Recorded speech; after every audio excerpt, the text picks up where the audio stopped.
Celebrate and stay safe.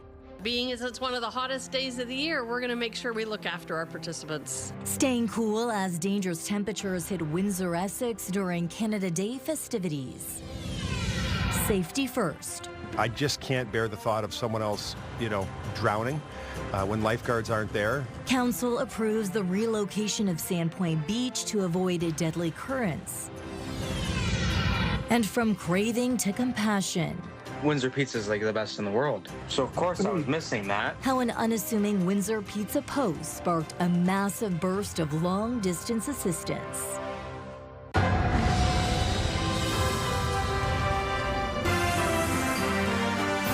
CTV News with Stefanie Masotti.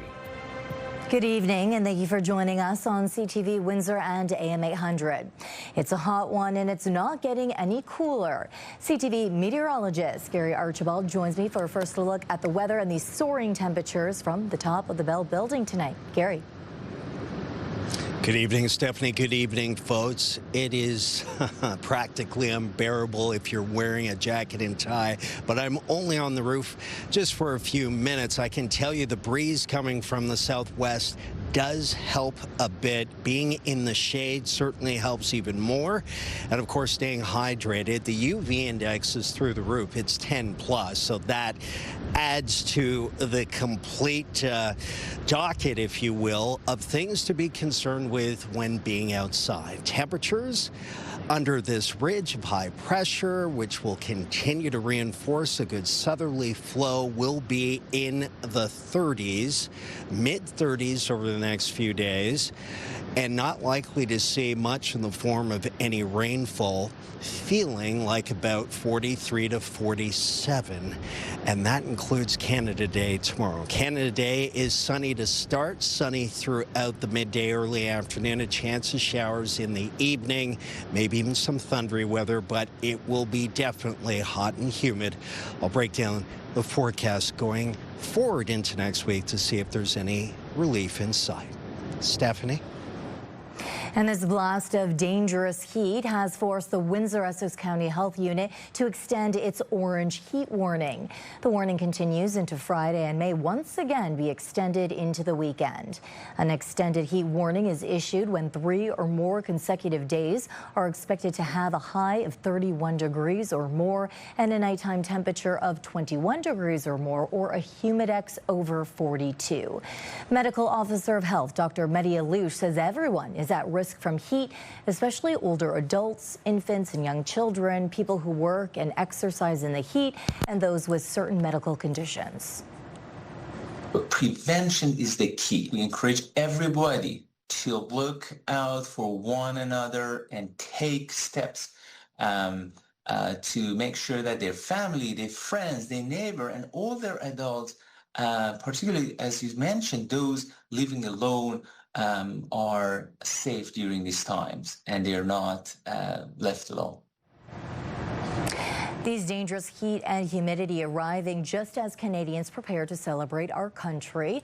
Organizers of Windsor's annual Canada Day Parade are making preparations to keep thousands of participants safe. CTV's Chris Campbell joins me now with more on this tonight. Chris. Yes, Stephanie, tomorrow's Canada Day Parade is expected to attract thousands of participants and spectators downtown. And while organizers say they're ready to celebrate, they're also preparing for one of the hottest July 1sts in recent memory. More than 3,000 people are expected to take part in Windsor's Canada Day Parade. And with an extreme heat warning in effect, organizers are putting safety front and center. We have 3,000 participants in tomorrow's Canada Day Parade. We're really excited. But being as it's one of the hottest days of the year, we're going to make sure we look after our participants because we want to have them back next year. The parade begins at 11 o'clock from Olette and Giles and is expected to wrap up before 12:30, which is also before the extreme heat of the day. Organizers say water stations will be available for participants, with additional stations downtown for spectators. They're also encouraging everyone to bring their own water, wear sunscreen, and dress for the heat. You've got little people, you've got older people, you've got people in costumes, and we want to make sure everybody stays safe. Well, I'm just enjoying the breeze and drinking as much water as I can and working in the shade when we can. People in the city say the sweltering sun has them second-guessing their July 1st outdoor plans. It's too hot out here. It's better to stay inside and keep cool. Well, maybe we'll go for our walk in the mornings instead of midday. Environment Canada says temperatures around 35 degrees are roughly 8 degrees above normal for this time of year, and Windsor could challenge daily temperature records over the next several days. The big issue, of course, is that when it's so hot, it's also dangerous, especially for the most vulnerable people in our community. I'm just going to get my car and bring it up here so they can load this up. The Windsor Parade Corporation says it has already stocked up on water for participants, but is still accepting donations Wednesday morning to help keep everyone hydrated. Anybody that's feeling generous enough wants to drop off some cases of water, we will be here at our warehouse tomorrow morning at 1441 McDougall. We'll be here early in the morning until about 8:30 a.m., and that would be really well appreciated. The parade steps off at 11 a.m. Wednesday from Olette Avenue and Giles Boulevard before making its way north to Pitt Street. Organizers hope to have everyone off the route before the hottest part of the afternoon, but they're reminding participants and spectators alike to come prepared with plenty of water, sunscreen, and a hat. Stefanie? Okay, everyone stay safe out there. So here's our question of the day. Are you proud to be Canadian? Very proud, somewhat proud, or not proud at all? Go to our website to cast your vote, ctvnewswindsor.ca. Yesterday we asked if you take precautions in extreme heat. Out of almost 700 votes, 85% say yes, they do. If you hope to find some relief tomorrow at the beach, we have some good news for you. All 7 local beaches are open. While the water hasn't been tested since last Wednesday, predictive modeling shows low risk at Seacliff Beach and East Park Beach on Pelee Island. The others are showing a moderate risk for water safety. The exception is Colchester Beach. The health unit says there are no predictive results for that beach due to unforeseen situations. Meantime, Windsor's Sandpoint Beach remains closed for swimming due to safety concerns, but City Council has approved a $15 million master plan to redesign the entire area. The city says they have $6.5 million already approved and in the bank to relocate the beach further east, steering clear of the steep drop-off and strong currents at the western edge where the Detroit River meets Lake St. Clair. The city also earmarked $1.5 million in the 2026 budget for a splash pad to be installed at Sandpoint Beach. It's estimated that $50 million will be needed to complete the entire project, which includes shoreline enhancements, a pedestrian walkway, and upgrades to washrooms and outdoor showers. So the city says the master plan will be implemented in phases. Council is expected to approve more money in the 2027 budget. Since the beach opened in 1980, 9 people have drowned in the water near the beach. I just can't bear the thought of someone else, drowning when lifeguards aren't there. And I say that because I experienced, when I was an auxiliary policeman, I got called to a drowning at Sandpoint Beach. I was the first responder on scene. And every time I tell the story, even 30 years later, I get goosebumps on my arms just reliving that. Everyone knows it's just not safe there. Let's make it safe. A new OLG flower bed at Dieppe Gardens is a blooming symbol of Windsor's long-standing partnership with the Ontario Lottery and Gaming Corporation. The city received more than $9.2 million this fiscal year from OLG through the Municipality Contribution Agreement. Since the casino first opened in 1994, Windsor has received more than $140 million in gaming revenue. Windsor Mayor Drew Dilkin says the funding has helped pay for roads, parks, recreation facilities, and other infrastructure projects. This is money that we are able to spend on projects in the community that we don't have to collect from the property tax base. And so that $9.2 million is about 1.5% on the property tax base that if we didn't have it and we wanted to do the projects, we'd have to increase taxes. Anyone planning on hitting the road on Canada Day may want to fill up their gas tanks today ahead of an expected price jump. Dan McTague, president of Canadians for Affordable Energy, is predicting the price of gas in most of southern and central Ontario will increase by 5 cents a litre at midnight. That would bring the price to just under $1.65 a litre. Meanwhile, diesel is also expected to increase by 6 cents to just under $1.86. Public health officials in Chatham-Kent are warning about a tattoo provider in Wallaceburg. The health unit says a shop on Wallace Street East is uninspected and unlicensed and has been using inadequate disinfection practices.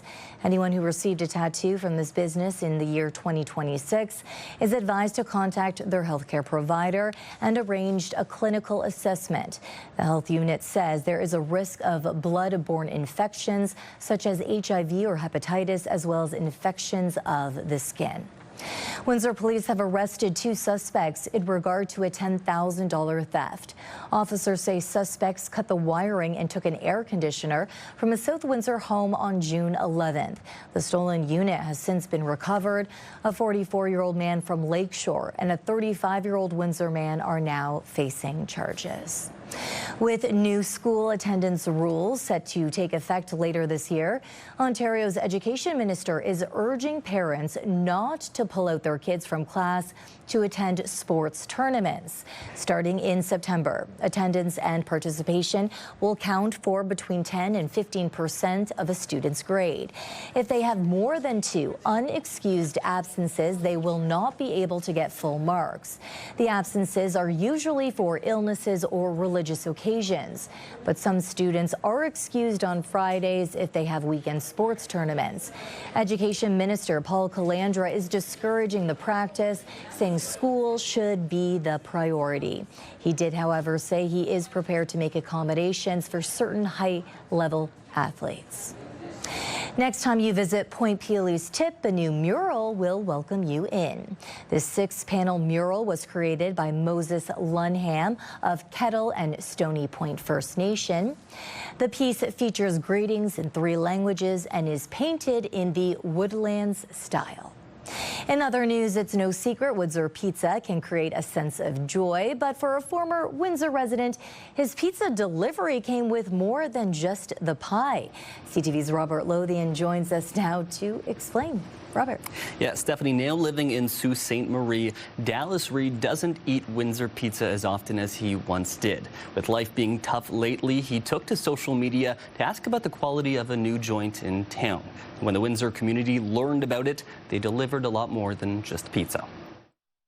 What began as a harmless social media post by a former Windsorite living in Sault Ste. Marie asking for a take on a Windsor pizza joint. Windsor pizza is like the best in the world, you know, and so of course I was missing that. Quickly became a community effort to help someone in need.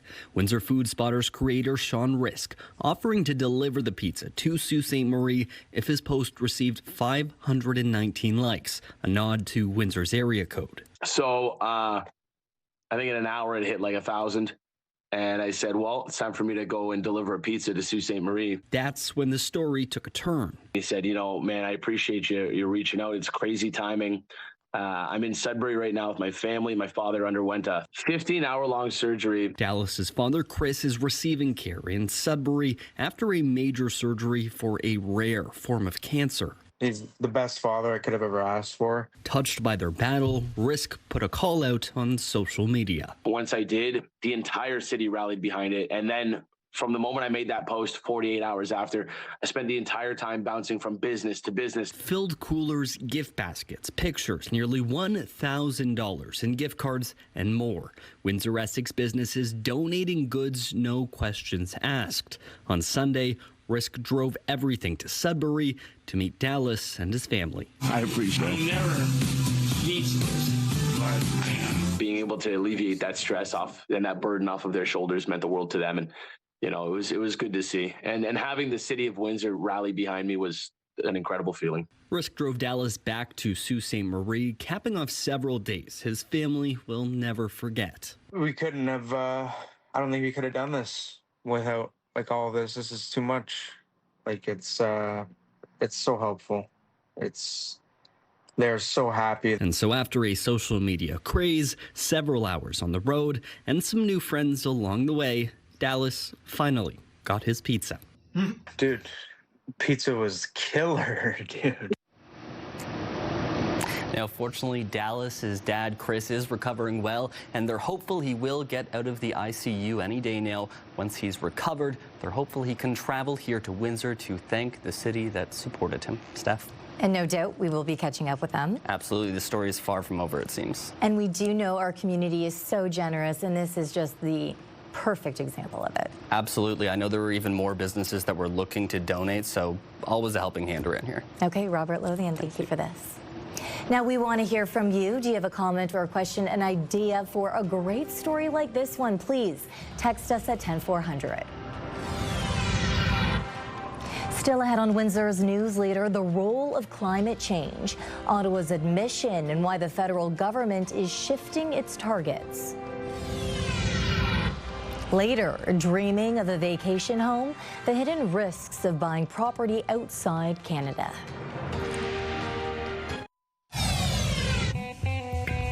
Start your day with the latest local news.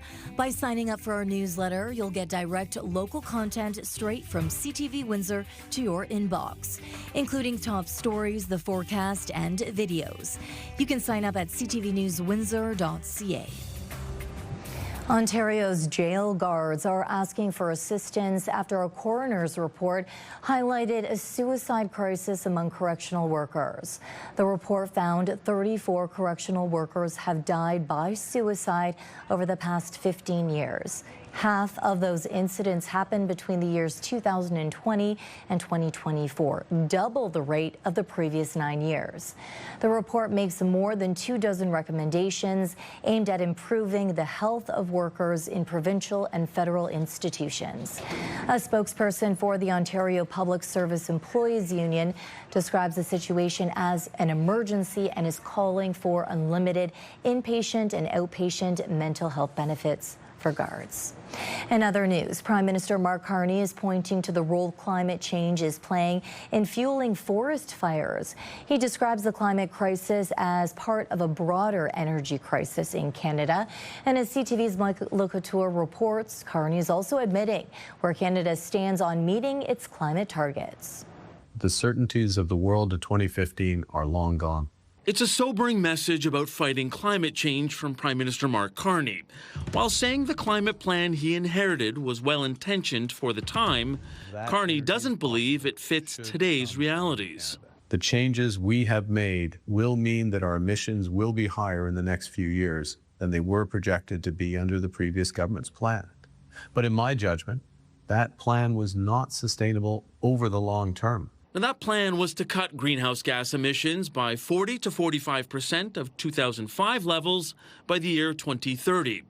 While still committed to lowering emissions, Carney did not set a new target for that goal. We're already paying the price for that in terms of record heat, record temperatures in Canada and around the world. Carney has rolled back a number of Trudeau-era climate policies, which the Prime Minister called an open opportunity to divide the country. In his first act as Prime Minister, Carney cancelled the consumer carbon tax. He also paused the federal mandate on electric vehicle sales, moves that pushed former Environment Minister Stephen Guilbeault to leave the Liberals. We're putting our foot off the gas when it comes to fighting climate change. Carney also signed a deal with Alberta, paving the way for a new pipeline to be built to BC's coast. The Prime Minister says it's part of a larger energy plan that includes LNG exports and doubling Canada's electricity grid by 2050. It will make Canada more sustainable, more affordable, and more prosperous. A spokesperson for Premier Daniel Smith tells CTV News there will be a major announcement and new details to share about that new pipeline on Thursday. And Carney confirmed today there isn't a private proponent for the project yet. Mike Locouture, CTV News, Ottawa. Tomorrow is circled on calendars for all those impacted by American tariffs. July 1st is the deadline for a review of the North American Free Trade Deal 6 years after it was signed. CTV's Abigail Beeman on the status of trade talks and what it could mean for tariffs. The Prime Minister downplaying expectations for July 1st, the deadline for countries to decide if they want to renew the Canada-US-Mexico Free Trade Deal. We're expecting, a constructive exchange. I wouldn't expect any drama tomorrow. I'm not looking for my pen. While most trade watchers aren't expecting the U.S. to announce its intention to withdraw, the president has not been clear. I would rather not have the agreement, but I may sign it. Right. But we do better as a country if we don't have an agreement. So are you thinking of? Yeah, I'm thinking about maybe we won't be able to make a deal. I would rather not have the USMCA. If any party doesn't agree to renew, it will trigger an annual review for the next decade. I think the most likely outcome is going to be that discussions continue and we continue to try to find some kind of accommodation on these issues. Canada's chief negotiator for the original CUSMA told a BMO audience he doesn't expect a deal in the near term, with a possible window around the November midterms. There's a possibility for it to come together, but I think it's more likely that the discussions will continue beyond the midterms and possibly even into next year. Steve Verhoel and others say the key issue is separate from the CUSMA deadline: what happens with tariffs. We haven't been able to get the United States to drop all of these additional tariffs that it has imposed on Canada and that are actually really devastating to a large number of Canadian businesses currently. Canada, Mexico, and the U.S. will meet virtually tomorrow, with our country represented by Canada-U.S. Trade Minister Dominic LeBlanc. Abigail Beeman, CTV News, Ottawa. A word of warning for Canadian snowbirds who own property in Mexico. As CTV's Pat Foran reports, there could be risks when investing money up front before development is completed. Pamela Jarvis of Mississauga walks with a cane and uses special gloves to help support her hands. She finds cold Canadian winters difficult and feels much better in the warmer climate Mexico has to offer. My late husband and I used to go to Mexico all the time because it gave me some respite from, I have chronic pain throughout my body, so I've had rheumatoid arthritis since age 10. It was Jarvis's dream to buy a property in Mexico, and when her husband passed, she decided to purchase a condo for her and her 2 children in Tulum, which is about 2 hours south of Cancun. We were going to buy like a little place, rent it out when we're not using it, and then, go there for me as much as possible to get away from Toronto winters. Jarvis used a real estate agent and bought a pre-construction condo in Tulum in 2022. The developer wanted 90% of the money in advance, so she paid $167,000 US. The condo was to be finished in 2023, but there were constant delays. A friend sent her recent photos of the building site, and it appears nothing is happening. A lot of them are not finishing, and it's hard to get your money back. CTV News reached out to the developer but did not get a response. The real estate agent she used told us it's a sad situation. Unfortunately, it's happening with other pre-sale complexes in the area as well. A Bloomberg investigation into real estate in Tulum found over the past few years, many developments have been left unfinished, and many investors who purchase pre-construction condos have lost their money. We found a lot of investors who never got their units. Jarvis has hired a lawyer and is hopeful the condo will eventually be completed or that she gets her money back. But for now, her dream is on hold. It's in a different country. I don't know anyone. I don't know the language. Looking back, I regret doing this. Pat Foran, CTV News. The U.S. Supreme Court has ruled against President Donald Trump and upheld birthright citizenship in that country. Trump signed an executive order on the first day of his second term, declaring that children born to illegal or temporary immigrants would not get citizenship. The restrictions had been blocked by several lower courts and had not taken effect anywhere in the U.S. Trump says he will accept the court's ruling. WhatsApp has announced it is addressing a privacy blind spot. The app says users now have the option to go by their username rather than their phone number. WhatsApp says the change means someone would need to know your username in order to contact you for the first time.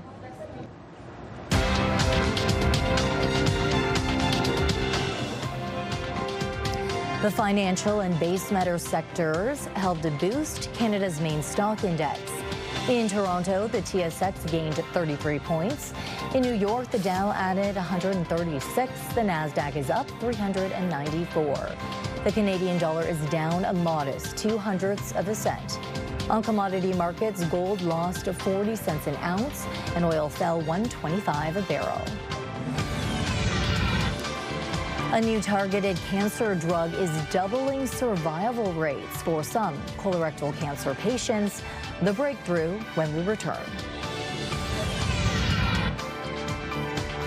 Let's look at our CTV News weather snapshot. Thank you, Morrow, for this great evening image. A bit of a moonrise captured for us. Just ahead, will Canada Day bring record heat? And how long will the heat wave last? I'll answer those questions coming up next on CTV News Windsor. From moment to moment, things change. Mayday, mayday! We need more crews at this location. CTV News Windsor.ca is Windsor's #1 source for online news. Watch every story from wherever you are the moment it happens. Plus exclusive content and must-see viewer video. Don't miss a moment. Windsor's leading online news source, CTV News Windsor.ca.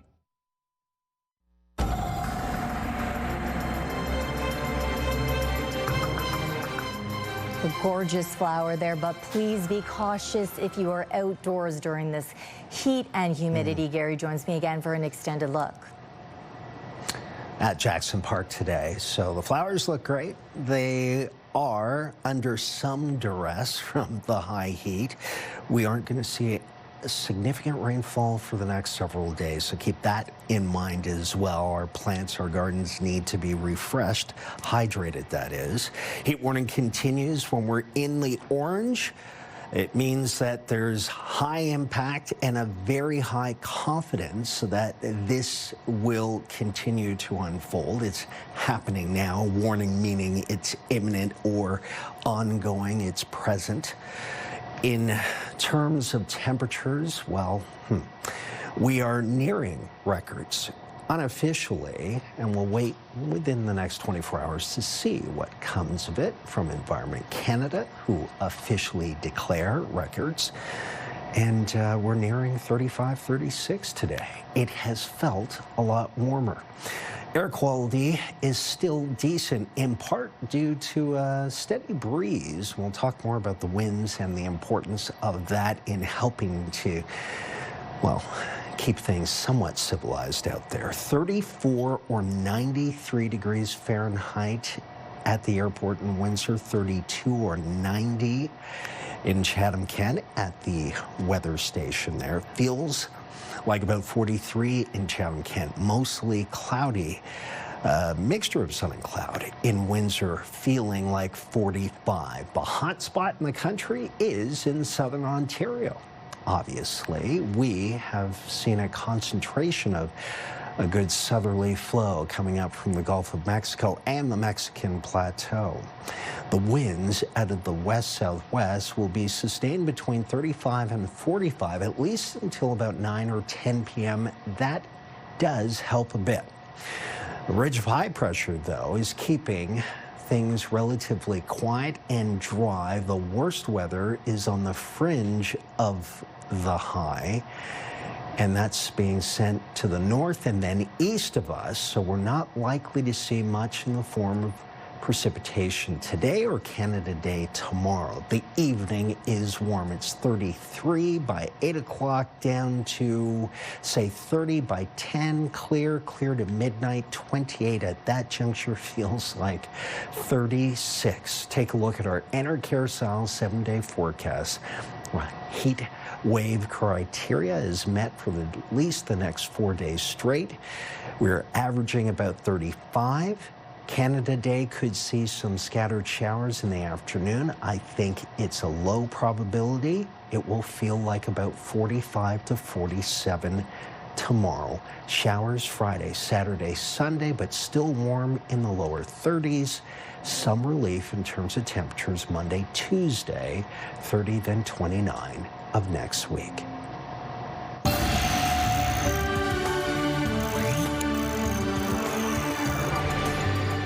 Minister Ruby Sahota was in Leamington Monday, touring Undersun Acres and highlighting the region's role as North America's largest greenhouse farming hub, touting Canada's first ever national food security strategy, which includes $3 billion in investments over the next decade to strengthen the country's food supply. She says innovative greenhouse operations need support to produce fresh food year-round while improving energy efficiency, recycling water, and reducing emissions. She says the federal government plans to invest in technologies like these while cutting barriers to expansion. Growers say continued support is needed as they face ongoing labor shortages and rising labor costs. But also being able to get the right market price. We want to be able to make sure our farmers are not losing money, that our farmers are making money, that they are productive, and that we are rewarding them for their hard work. Canada has approved its first generic version of the weight loss drug Wegovy. Health Canada has authorized a once-a-week semaglutide injection made by Canadian pharmaceutical company Apotex. It's prescribed for chronic weight management in people aged 12 and older as a supplement to a reduced calorie diet and increased physical activity. It's the first drug of its kind to be approved by Health Canada, which is currently reviewing 6 other submissions. Ontario has become the first province to fund a new drug to fight colorectal cancer under its FAST program. The drug is not a cure, but as health reporter Pauline Chan tells us, it buys precious time for patients. The new drug, encorafenib, or Braftovi, is only for a small group of patients. It's specifically for patients in this situation with metastatic colorectal cancer who have this specific BRAF V600E mutation. Dr. Shakil Kazam says the drug targets the switch in cells that causes tumors to grow. We can use that, and in combination with cetuximab and chemotherapy, it actually shuts off that light switch. Now, it doesn't shut it off forever. Median survival goes up from 15 months with just chemo to 30 months when used in combination. Improve both their quantity of life, but not only that, their quality of life. You know, there's no point in prolonging patients' lives and have them suffer during that time. So we need efficacious, well-tolerated treatments. And it's not just time with family. And when that stops working or it becomes, intolerable for them, then we switch to a different one, and then a different one, and then a different one.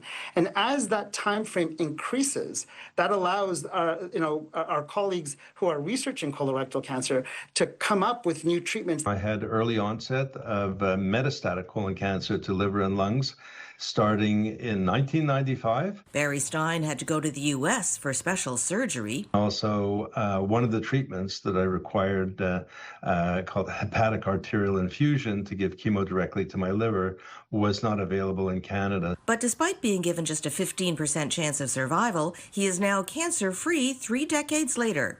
But he recalls the anxiety he felt when he learned treatment for his particular cancer was not offered in Canada. It's certainly a roller coaster, and when you're living with metastatic, cancer, every month counts. That's why he values Ontario's FAST program, which has just made Braftovi available for eligible patients in this province. But it's not yet in other provinces, and he says identifying patients with the right genetic makeup is the first step. Pauline Chan, CTV News. Canada's men's basketball team is chasing another World Cup berth, and the country's biggest NBA stars are leading the way.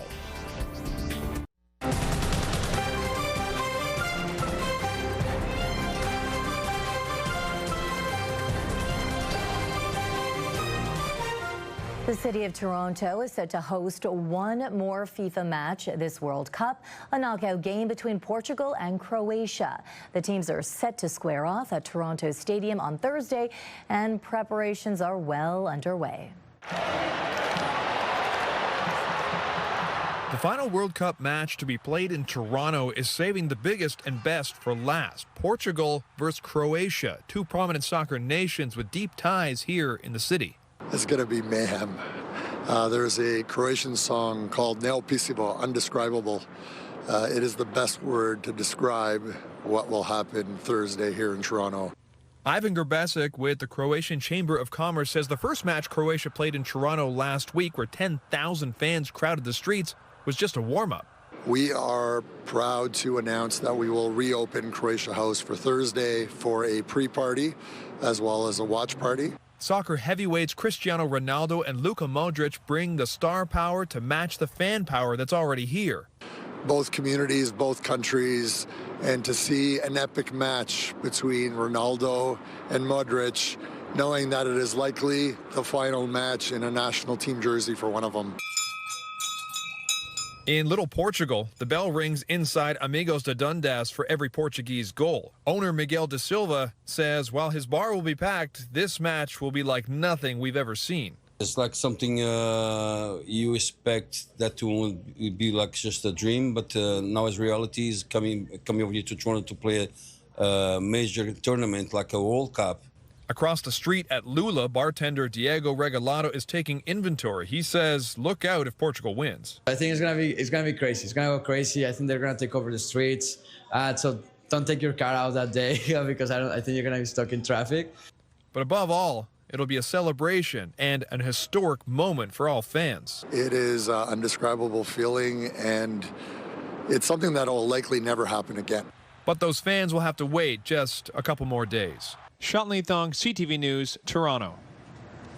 Now, there's been so much attention on Canada's men's soccer team, but our men's basketball team is actually about to hit the world stage as well. With more on their World Cup qualifying preparations, here's CTV's Mike Walker. Back on home soil, Canada's men's senior team opening training camp in Toronto as the road to the FIBA World Cup continues. The national team led by NBA champion and two-time MVP Shai Gilgeous-Alexander. Playing for your country is something I dreamed about as a kid, and being able to have the opportunity to do so, I just choose the opportunity to do so every single time. It's that simple for me.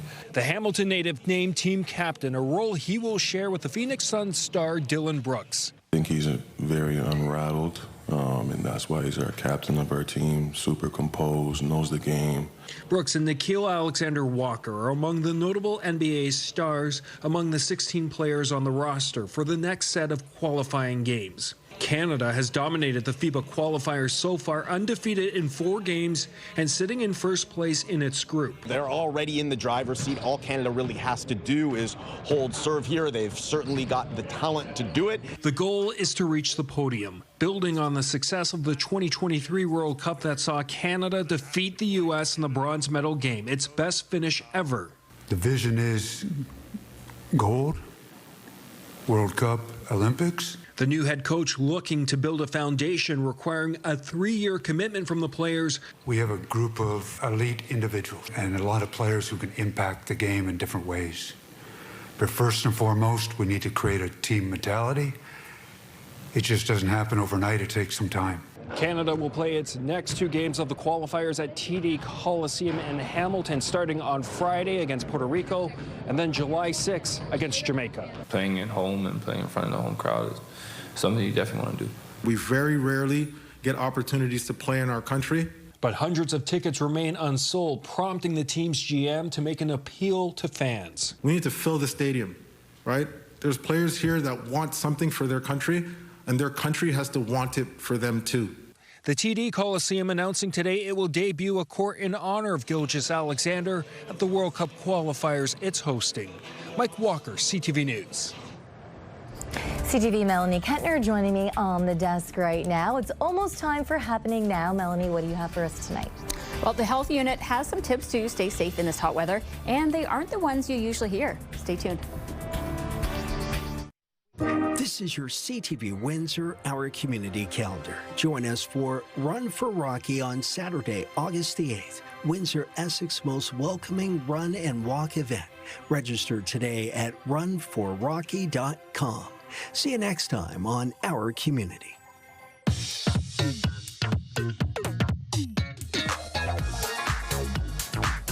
Melanie, we've mentioned time and time throughout this newscast. Obviously, a heat warning is in effect, but my family and I are definitely heading to the beach, at least for an hour or so. For sure. Well, if you and the family want to cool off, the beach is a great option.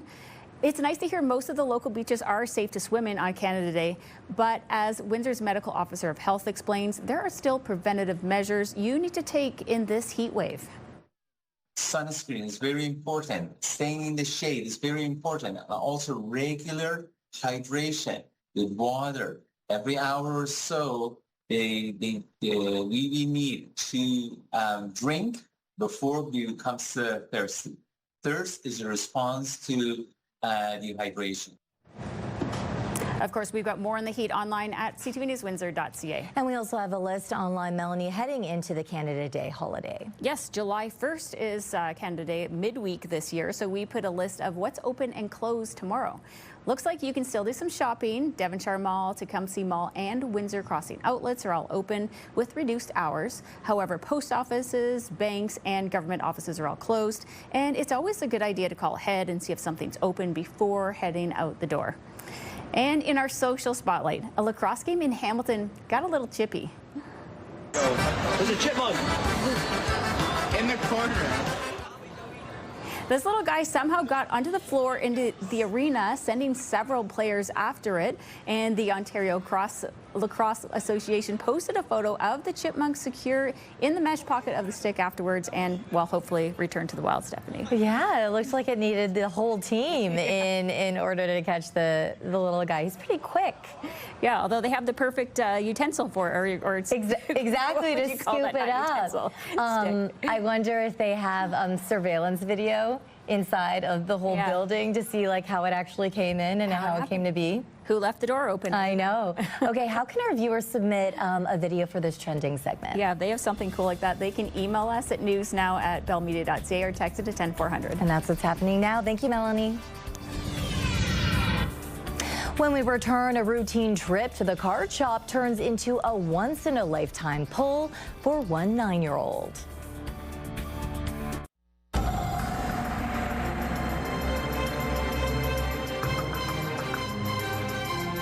Do crops need a lot of water during this time? I was listening to Meg Roberts on AM 800 this morning. Well, they are somewhat distressed, and it depends on what is in the ground. But the best time to water is after sundown, before sunrise. Of course, during the daytime, especially when it's hot and dry, we experience a lot of evaporation. So we want that moisture to get to the roots beneath the surface, and the best way to do that is when things are cooler. Now, speaking of cooling down, we won't be cooling down anytime soon. The next 4, perhaps 5 days, we are in the 30s.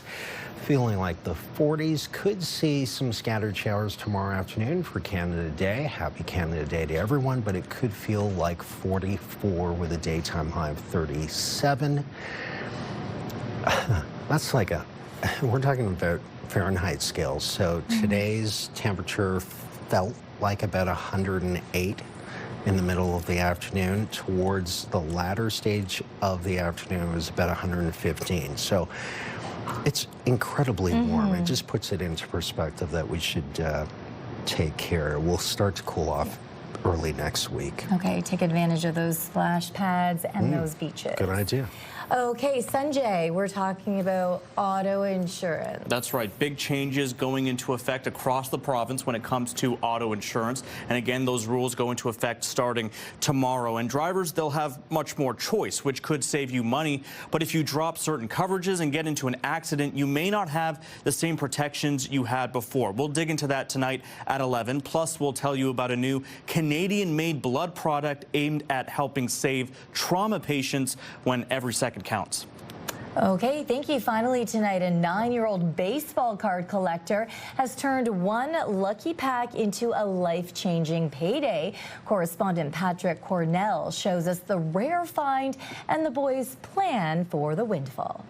9-year-old Mason Dean and his dad visit a card shop every month hunting for their top players. We normally just look around and, like, if I feel lucky, we normally get a pack. On a recent trip, they struck gold, unwrapping an autographed rookie card from Chicago White Sox infielder Munetaka Murakami. I was like, this is crazy. Deciding to cash in on their good fortune, reportedly auctioning the card for almost $75,000. And what's a 9-year-old to do with all that money? I wanted to buy more cards, then some of it I wanted to get V-Bucks. Not so fast, my friend. Dad has other ideas. If you can take the value of it as is and put it towards the college fund, that's what we opted to do. For Take a Look at This, I'm Patrick Cornell. Incredible. So the question is, did you collect cards? No, I mean, cards? I did collect Pokemon and Yu-Gi-Oh cards, not sports cards, but I mean, I kind of That understand. reveals your age, Sanjay. Yeah, you know, what did you guys Baseball collect? cards, hockey cards, Star Wars cards, circa 1977 when the movie first came out. Do you Yes. still have the How much collection? of course I do. Amazing. I'm not judging you. That's amazing. sorry. I love that. How much are they worth? I Not mean, much. they produce them in gazillions. Massive, yeah. Unless you have unopened, sealed case boxes, which could be worth incredible amounts, not that much. But we were Shit. talking about it, to have that 9-year-old playing with those cards, collecting cards, getting them off the TV, not in front of any iPads and stuff. Love it. And a nice connection, something special that he can do with his dad. Very valuable experience. Very valuable. Very valuable. I had marbles. I collected marbles. Does that age me too much? It does. Marbles, It does. I remember marbles. Maybe we should bring the marbles back. I love marbles. Okay. I was really good at that, too. On behalf of our dedicated team here at CTV News Windsor, thank you for watching and have a great Canada Throw Day. the marbles in a pot there. Oh, yes, for updates, go to ctvnewswindsor.ca. And Gary and I will be talking marbles with your only late local newscast at 11. Good night. I'd win the big pot, like right in the middle.